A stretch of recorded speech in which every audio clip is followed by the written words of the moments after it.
Give someone a hand to supersize and grow your business. Sharon Horne-Ellstrom here. Our final contribution idiom for the month of July to coincide with the BU 365-day challenge this year is give a hand, or give someone a hand. Now, this idiom has been around for centuries. I think it probably first meant to chop off someone's hand as a punishment when they did something wrong. Thieves in many cultures and in many countries throughout history, if they committed a crime such as stealing, they would get their hand chopped off, their arm chopped off. Super scary, kind of an extreme reaction in my mind, but it's, you know, dependent on your culture and your beliefs, whether you think that's a good thing or not. So what does this mean? It of course means to aid, help, or assist someone in some way, not literally give them your hand, or to applaud and clap for someone. So, to applaud and clap for someone, are we focusing on the competition as we're building and growing and supersizing our business and always in battles to beat the competition? Or are we supporting the success of others, both in our industry and in other industries?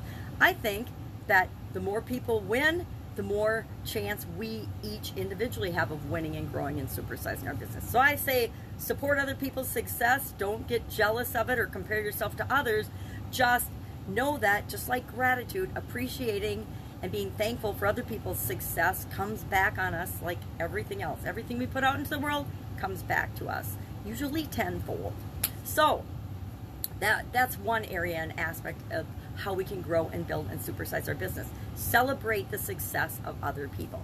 Secondly, we can look at the how do we help, how do we aid, how do we assist people with our business. And the better job we do of that for a particular group of people, the more successful our company will be and the faster we will grow.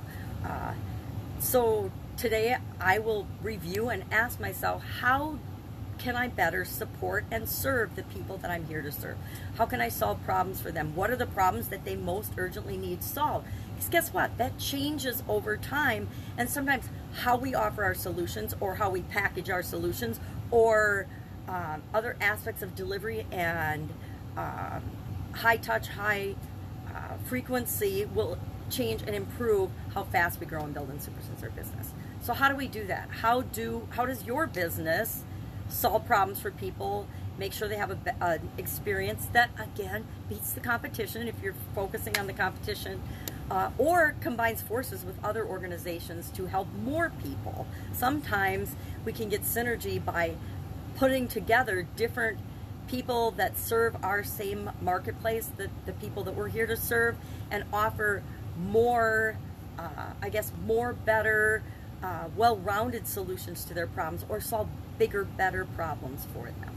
So love to know what you feel about this and how you think about this particular idiom, give a hand, and how you support other people and their businesses, and how other people and other businesses support yours and give you a hand. I've definitely had hands given to me over the life of my career and my different businesses. Definitely had a leg up, or people that have supported and helped me, mentors, coaches, business associates throughout my career. Right? That's our final contribution idiom for today. Any questions, hit me up. Otherwise, I will be with you tomorrow, and we are jumping into the life framework area of confidence and how it will impact our business. So for the month of August, it's August already, I can't believe it, we will be talking about, and I will find an associated confidence related idiom for each and every day. How does confidence help us grow and build and supersize our business? If you've got one you'd like to know the meaning of and the history of, hit me up. Otherwise, I'll be with you tomorrow.